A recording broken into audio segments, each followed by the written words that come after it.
Welcome back to Good Afternoon, Kentucky. Hanukkah is the Jewish festival of light celebrating the victory of the Maccabees against their Syrian Greek oppressors in the land of Israel 2,200 years ago. Here to talk about this special holiday is Rabbi Shlomo Lipman. Rabbi Lipman, so good to see you again. Thank you so much for having me. Happy Hanukkah. Happy Hanukkah. Tell me a little bit about the traditions of Hanukkah. So as you said, Hanukkah celebrates two things. It celebrates the miraculous victory of the Maccabees over their Syrian Greek oppressors and them liberating and allowing Jewish practice to take place again in the Holy Land of Israel. And it also celebrates the miracle of the oil. Once the Maccabees had rededicated the temple, they wanted to light the menorah as we have here, but they only found one jug of pure oil, and it would take a week to get more. So they lit that one jug, and it lasted for 8 days and nights. So if you'll allow me, I'll light our menorah here, cast a little more light in the studio. Go for it. And then we'll talk. And it smells so good, the food too. What items did you bring in here? So because the miracles with oil, all the foods with oil, all the foods that we make for Hanukkah are with oil. Okay. Someone told me that because the Greeks wanted everyone to be Olympian fit, we eat foods that we're sure will make us not Olympian fit. So the Greeks will reject it. So we have potato pancakes called latkes, with some applesauce, and we have sufganiyot, which are deep-fried donuts stuffed with jelly and covered in powdered sugar. I am so excited. I think and I will be leaving both plates for everyone in the studio to enjoy. So I'll make the blessings, we'll light the candles, and then we'll talk a little more about Hanukkah. That is delicious. Baruch atah Hashem Elokeinu melech haolam asher kedishanu b'mitzvosav v'tzivanu lehadlik ner Chanukah. Baruch atah Hashem Elokeinu melech haolam she'asa nisim lavoseinu bayomim hahem bizman hazeh. Blessed are you, God, King of the universe, who gave us ways to connect, including the way of menorah. Blessed are you, God, King of the universe, who did miracles for our ancestors in their day and continues to do miracles for us today, like getting the menorah to light. You have a wonderful voice, by the way. Thank you. Have people told you that? No. You're the first, I think. You sound really good. Yeah. What is the most special tradition that you celebrate each year for Hanukkah, I think for you and your family?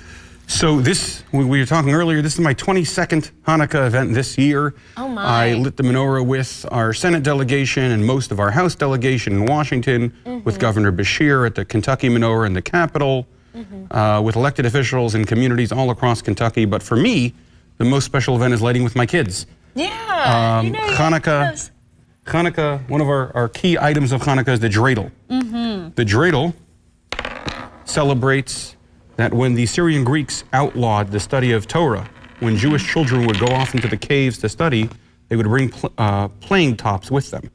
So they could pretend that instead of studying God's word, they were instead gambling. Because the Greeks were fans of FanDuel. So to remember how important Jewish education is, and that our children are at the center of the holiday, that little toy that they would play with became one of the enduring symbols of Hanukkah. Yeah, it definitely is. And there's a song about it too. Do you remember the song? I do. Dreidel, dreidel, dreidel. I don't know. There you go. I have a little dreidel. I made it out of clay. And when it's dry and ready, oh, dreidel, I shall play. So the oil is lit. The oil is deep fried. And what I love about Hanukkah is that... try one of these too. Absolutely. What I love about Hanukkah is that the first night we lit just one candle. If we would do that the second night, we're not doing enough.